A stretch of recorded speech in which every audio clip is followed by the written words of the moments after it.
नमस्कार दोस्तों, स्वागत है आपका हमारे चैनल पे जहां मैं लाती हूं कुछ ऐसी कहानियां जो कभी ना कभी किसी ने अपनी जिंदगी में एक्सपीरियंस किया होता है। तो आज की कहानी भी कुछ ऐसी ही है, लेकिन कहानी को शुरू करने से पहले मैं आप सबसे एक छोटा सा सवाल पूछना चाहती हूँ कि सपोज करो आप अपने कमरे में सो रहे हो और रात के 2 बजे आपको अपने कमरे के बाहर से किसी के चलने की आवाज आए, तो आप क्या करोगे?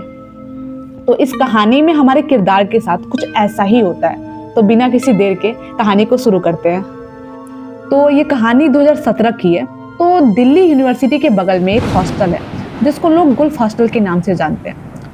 तो वो हॉस्टल दिखने में तो अच्छा खासा है और दिन के टाइम पे वहाँ कोई प्रॉब्लम नहीं दिखती, बट मसला रात का है। रात के टाइम पे वो हॉस्टल इतना डरावना दिखता है और इतना डरावना हो जाता है, और इसका कारण ये है कि रात के टाइम पे उस हॉस्टल से अजीब अजीब आवाज़ें आती हैं। कभी किसी के चलने की आवाज़, तो कभी किसी की रोने की आवाज़, और कभी कभी तो किसी की परछाई दिखाई देती है उस हॉस्टल से। तो अब हम आते हैं अपने मुख्य किरदार पे जिन्होंने इन सब चीज़ों को एक्सपीरियंस किया है। तो उनका नाम आर्या है। वो पहली बार उस हॉस्टल में रहने गई तो वहाँ पे कुछ ऐसा अजीब था नहीं, बट जब वार्डन ने उनके हाथ में चाबी दी उस रूम की जिस रूम में वो रहने वाली थी, और उस रूम का नंबर था 108। जब वार्डन ने उनको वो चाबी दी तो वार्डन ने एक बात कही कि यहाँ पे ना रात को आवाजें आती है, तो तुम डरना मत।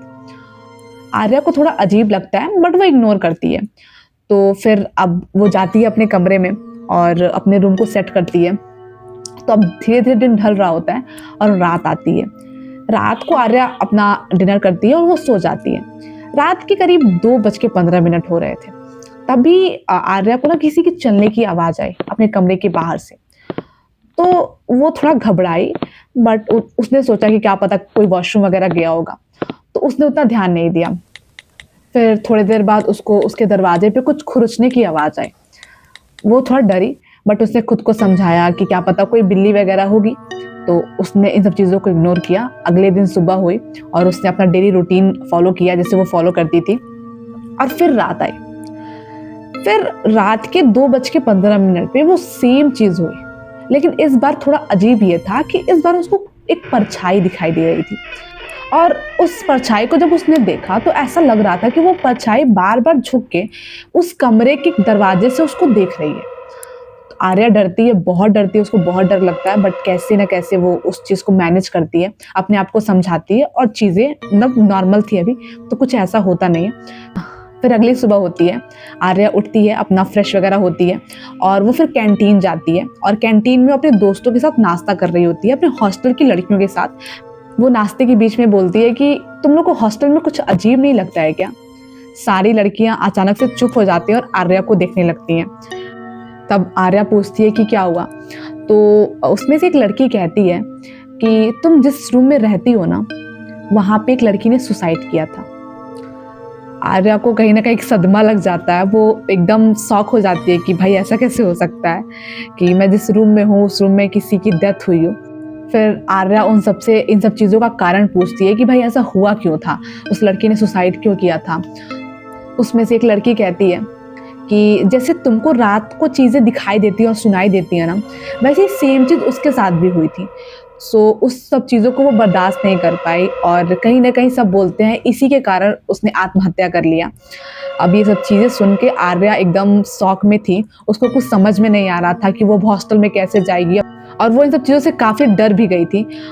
और ये डरने वाली बात भी है कि अगर आपको पता चले कि आप जिस रूम में रह रहे हो वहाँ पे किसी की डेथ हुई है कुछ साल पहले, कुछ टाइम पहले, तो फिर भी आर्या हिम्मत करती है, और वो बहुत हिम्मती लड़की थी भी। तो वो फिर हिम्मत करती है और वो उस रूम में जाती है दोबारा, क्योंकि उसके पास और कोई चारा नहीं था, वो कुछ कर नहीं सकती थी। वो सोचती है कि वो हॉस्टल का रूम चेंज कर दे, बट इतना आसान नहीं होता है हॉस्टल का रूम चेंज करना, और जो वार्डन थी वहाँ की वो मानने को तैयार ही नहीं थी इन सब चीज़ों को।